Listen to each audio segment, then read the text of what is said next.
It's about how you show up in the world in a social setting and a social environment.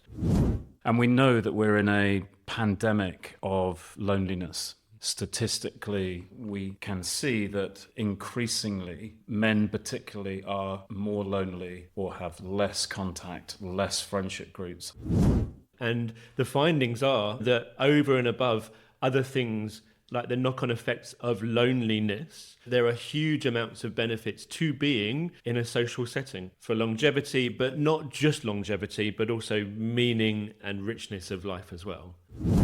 I think the stats have suggested that the number of men who say that they have less than 6 close friends has dropped from 55% to some 25%. And that of that number, 15% suggest that they have no friends at all. And so we have this potential vacuum and social isolation, and that can be dangerous.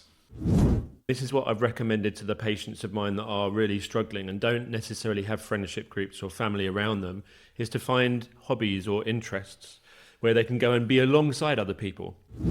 So sometimes we have to be the ones to consider whether we could be confident enough to go, right, okay, I'm really into stamp collecting and I'm going to start a social group in my local area. Wouldn't it be amazing that if you could go to the gym and do one session and you had the physique that you wanted? You've got to put the hours in. Sometimes it's going to be easier. Sometimes you really don't want to go. This is potentially more beneficial than making a change to health habits, for example, a change in diet or drinking less or not smoking. So evidently, the people who train the social muscle are happier, less isolated, and live long and happy lives.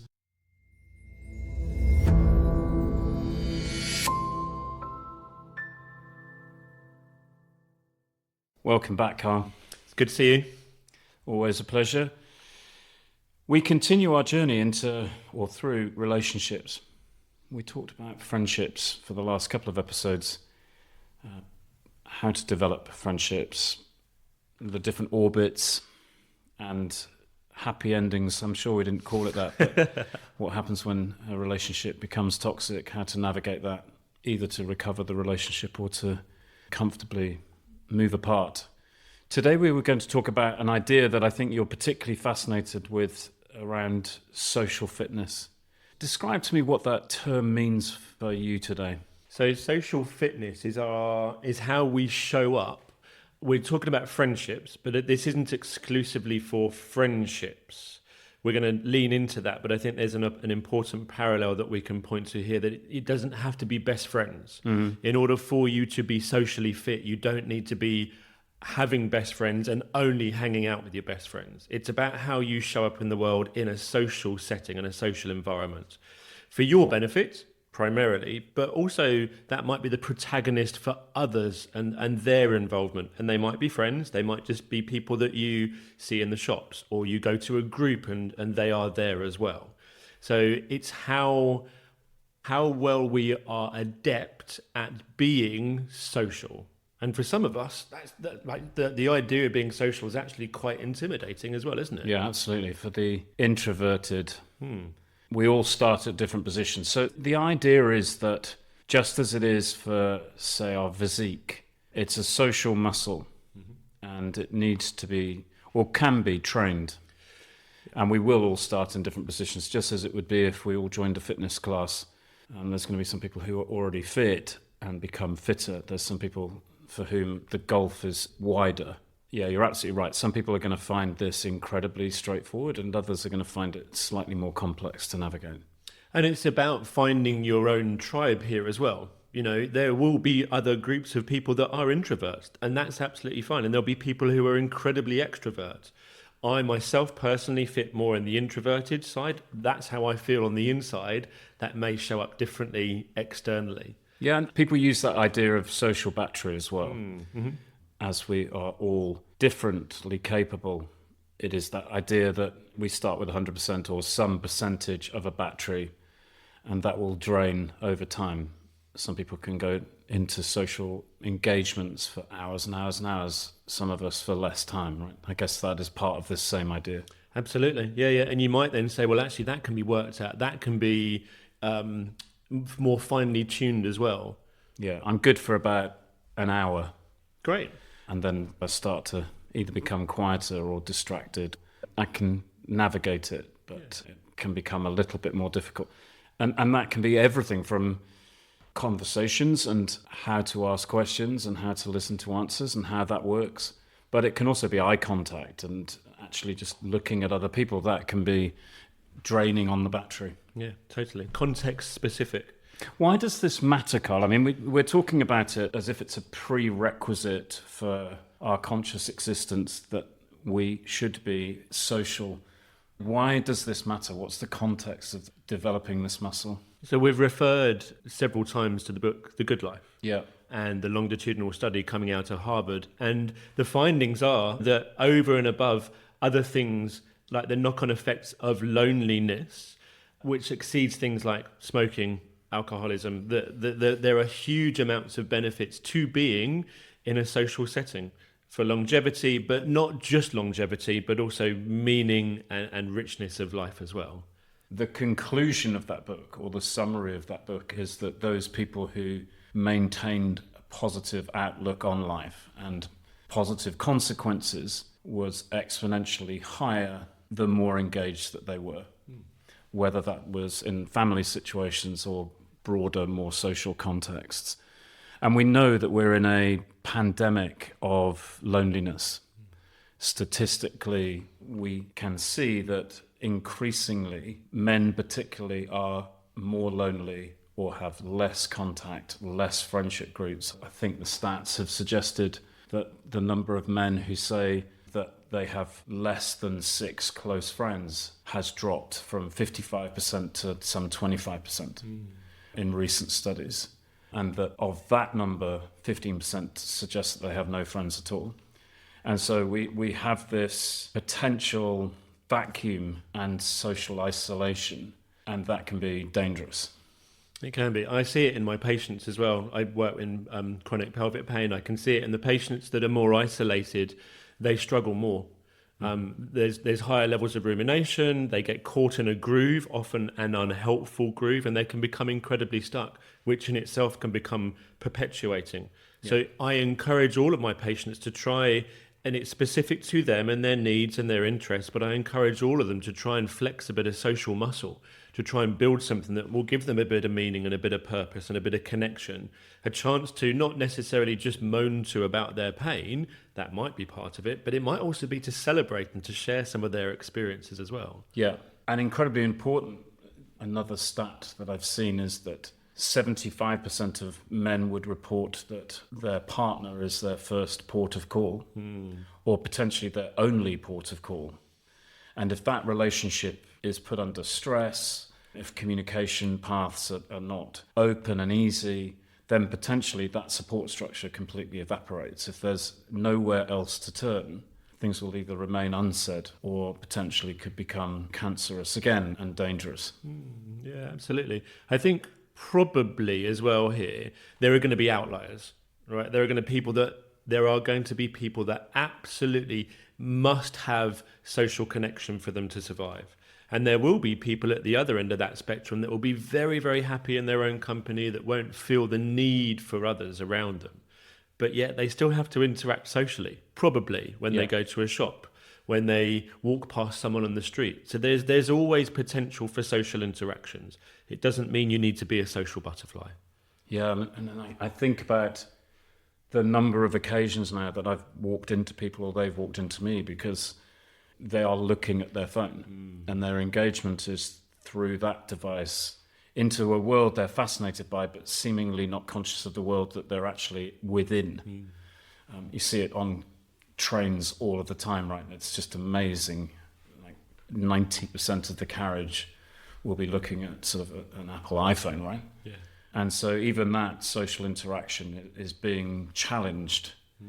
I think it might be interesting for people to think, oh, well, I'm incredibly social. But actually that is digital interactions or that new form of community and connection, as opposed to this rather analog, binary human need that we're beginning to explore. Yeah, we are midlife after all, so we're going to be a little bit old school here and say that actually binary in-person, face-to-face meetings, there's huge value in that, isn't there? So why is it, Karl, that this social isolation is a particular challenge to men, potentially more than it is for women. Yeah, I think there's multiple factors here, but we might include things like stoicism, that stiff upper lip, that masculine, perhaps toxic masculinity, in that I can't be seen to be having my own needs and needing a community, so I'll just sit back, I'll wait for it to happen. We know men go to spaces. We know men do hang out collectively as well. We're just going through World Cup 2026, and I guarantee that there'll be hordes of people of all walks hanging out together. But the conversation might be relatively superficial. It might be subjective to what's happening at that particular time. It's that deeper connection where someone might start to open up and to go, actually, this is going on for me. And that's probably not going to happen whilst we're being kicked out of the World Cup or something like that. Or maybe that might be the catalyst. Maybe that might be an opportunity to say, oh, that really did affect me. And there is a lot of marketing and advertising that is flooding into that space, particularly in that type of environment, football and other sports, where men gather to say, what is the gap that needs to be or could be potentially filled in sort of this social engagement?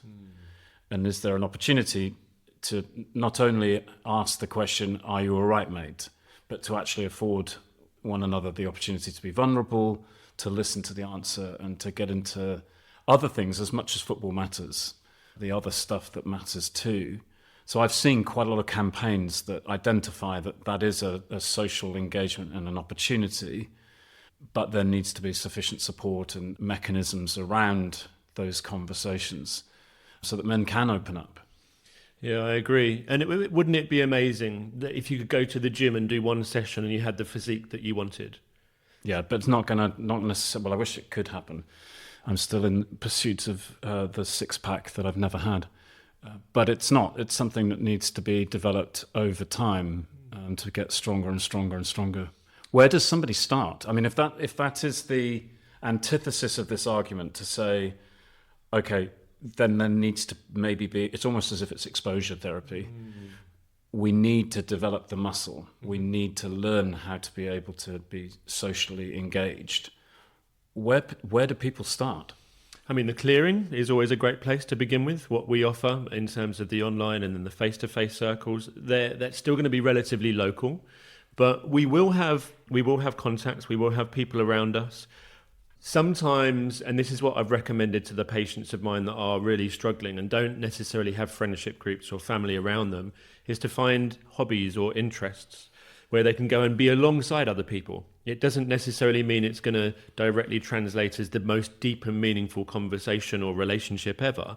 But if you have an interest, I guarantee that there will be someone else with an interest out there. Yeah. The number of clubs that we have available to us now is just phenomenal. There are so many interest groups and so many people interested in setting up those groups. Even if you are on the introverted end of the spectrum, there are still going to be groups that have people that want to go to them as well. 100%. I mean, I used to play Dungeons and Dragons and other role-playing games. Quite nerdy. So where other kids might have been out at lunchtime kicking a football around, throughout my teenage years, I was allowed to go inside and play, dice-based games, dressed up as an orc or a dwarf or whatever I would have been back in the time. I remember a particular game, some people will have heard of it, that I absolutely loved, which was Call of Cthulhu. So you were all sort of like detectives. It was 1920s. It was quite dark. There were lots of ghouls and ghosts and beasties. It was an amazing game, full of imagination, but super nerdy. And yet there we were, sort of sat around a table in community with one another. So there will always be interest groups everywhere. Sometimes, though, you actually have the opportunity to be the protagonist. There's a wonderful TED film about how to start a movement, and there's a video in there of a gentleman having a dance. We'll put a link in on the show notes because it's a wonderful thing to watch. And there's one guy at a festival just sort of like ecstatic dancing, and they look a little odd and out of place, and it's a little awkward, and then someone decides that they'll join the person, and then it's like it's a thing. And then quickly, everyone wants to be a part of the thing. And this single protagonist propagates this wonderful sort of shared experience. And so sometimes we have to be the ones to consider whether we could be confident enough to go, right, okay, I'm really into stamp collecting and I'm going to start a social group in my local area. We've got a case like that here, haven't we, where a shout out to a guy called Jeevan, he now calls himself a product engineer, but maybe more obviously recognized as a software engineer, and wanted to start a community in and around agentive AI particularly, but engineering more generally. He's got a social gathering next week. We're recording this in the middle of July, so if you're listening to this later, then the opportunity to join that event may have passed. But there's 20 people like turning up in the pub, and they're going to talk about code, which is pretty niche, although less niche than it might have been. But it's also super cool. They're going to hang out and talk about something they're passionate about, something that they really enjoy. And the conversation may not only be about JavaScript and agentive AI. Over time, as the trust is developed, that muscle is trained, then the opportunity is that those conversations can go anywhere. Yeah, absolutely. It's okay to be the protagonist. It might be a little bit overwhelming, and that doesn't necessarily mean everyone should listen to this podcast and then go and start their own social interest group. You might have a mate, a couple of mates. How easy is it to just let things drift? Yeah. How easy is it that another day passes, another week, another month? I can't believe we're 2 weeks away from August. You know, we're passing and have passed the pinnacle of the year. And that it's so easy for time to drift. You might decide this weekend, once you're listening to this podcast, to pick up a phone and to reach out to a mate or mates and be that protagonist. Be that person who says, being aware of my own limits, I'm going to be free at this time on this day. We're going to go to a quieter pub or quieter venue, and I'll be there for a couple of hours. It will be lovely to see you. It's just going to be drinks. There's not going to be any food, so there's not the chance of you having to hang around for longer or perhaps engage in eating in front of other people's company. But there's huge value in being that protagonist. But it shouldn't only be you, should it? Well, I think sometimes there are those people for whom that is a dominant role. Mm-hmm. I can think in my own friendship group, a group of us love to go for hikes. Potentially multi-day hikes. We've done the Camino de Santiago in Spain, Portugal, and we've done other long hikes. We all love the idea, but it does take me to execute it. So I'm typically the fire starter that says, okay, this is the date and we're going to go for it. And there'll be a subset of the overall group who will then actually turn up. And I sometimes wonder, why is it that I have to instigate this thing? I can also just accept that it is my role. But yeah, for different people, that they will have different amounts of battery, and I think it's okay to also sort of go, look, I'm good for an hour. Prior to marrying me, my wife dated, and I think we've had conversations, not in the detail about that, but certainly sort of a superficial level. And what she would do is like limit the exposure that she had. So she would meet at first dates were kind of, to your point, it wasn't like a full weekend's commitment. Or even necessarily dinner and then out for drinks afterwards and some dancing. It would be like, I can meet you for 30 minutes or an hour for coffee. Because if the person turning up was a dud, you don't necessarily want to spend the next 6 hours with them. And so it's almost as if we're having mate dates here, right? Where if I'm good for an hour, if that's what my battery initially, if that's where my muscle strength is, then it's to say, okay, yeah, I can do 45 minutes, knowing that it's a big ask to sort of say, okay, do you want to spend like 3 days hiking through Wales with me? That commitment might come in time, but it may not be the first step. Yeah, I think that's really, really important, is that we're knowing our own needs at that particular point as well. And it's making an effort. We might, within that collection of friends, say, well, look, next month, does someone else want to take the baton here? Yeah. Does someone else want to take the impetus and decide somewhere we can go? And it might be a shared collective. That's how you pass that responsibility. It's how you start to build a bit of a tighter-knit friendship, where everyone is then considering themselves and their own needs. My needs might mean that I want to go outside and be by the sea. Someone else's needs might be that they want to be in the forest. Someone might want to go for food, someone might want to go for drink, someone might want to watch the football or something else. So we've all got our own individual needs, and I think that's really important to recognise. Yeah, but also to be somewhat open-minded about what those things might be. Yeah. I was talking to somebody recently at a festival of movement, and people may try ecstatic dance and therefore go, okay, I don't like, they go to one and then go, I don't like ecstatic dance. And yet there might be 25 flavors of that. Whereas no one ever sort of says, I don't like fitness. Well, some people do say it, but I don't like fitness because that's such a broad category of stuff. There's lots of, it's like, oh, you might not like that particular practice, but there are other practices. It's like yoga. There are 20 or 30 different types of yoga. Just as it is with these social occasions. It's like, okay, well, sometimes I've just got to afford the opportunity to be a bit experimental, to go, I don't like eating out. Yeah. It's like, okay, well, there might be some way that you could do that in a different way that actually you will really enjoy. So, yeah, not necessarily magnifying the limiting self-beliefs. Okay, well, this too will pass. It's 4 hours. I understand that really the contract is actually about social engagement with one another. It matters less whether I'm playing Dungeons and Dragons or going to a forest bathing experience, right? It's like, okay, maybe just throw yourself in. That's the training.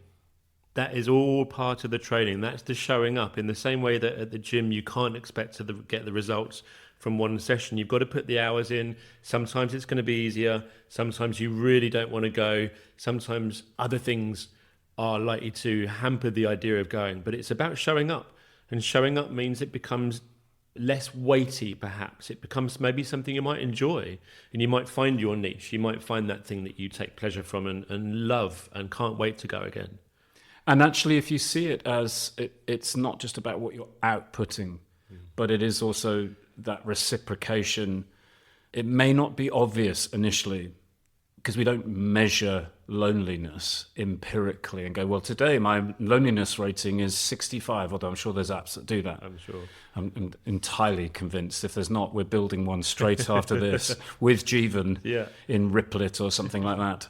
We'll get some agent AI stuff to build something. But I think that we can sense an increasing connection, less isolation. And just as we can, it's a two-way path, right? So sometimes we think, oh, I just can't be bothered to make that commitment. But actually, it's an investment in self.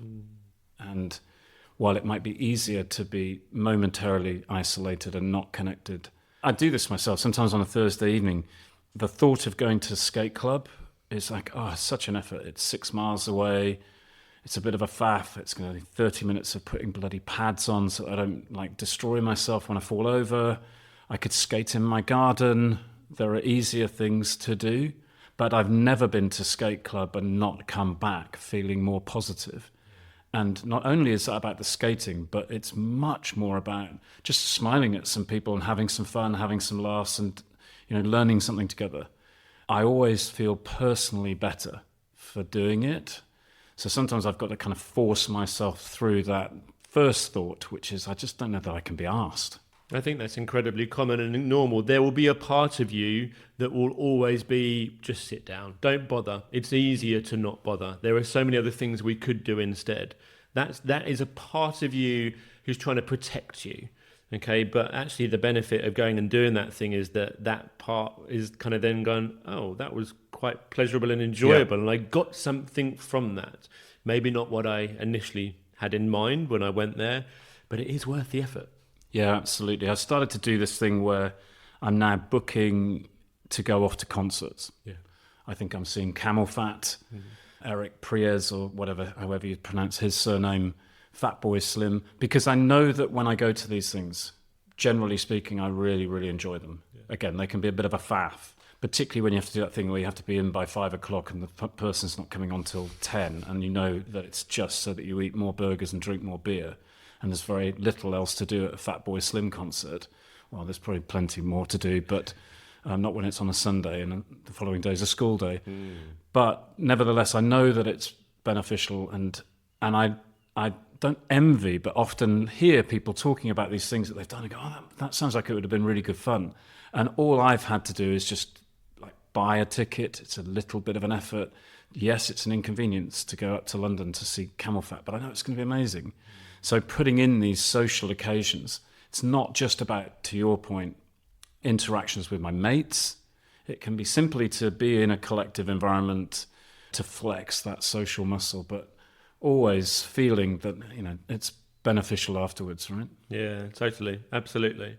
You can't have deep and sustainable relationships through one single catch up. It is, like to your point then, it's about making more of an effort and booking things in, having them in the diary. They are then committed to as well.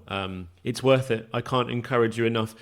Do check out, we'll obviously put up there some of the dates of the next clearing. Jeevan will no doubt be doing another AI catch up as well. So we'll be putting that out there too.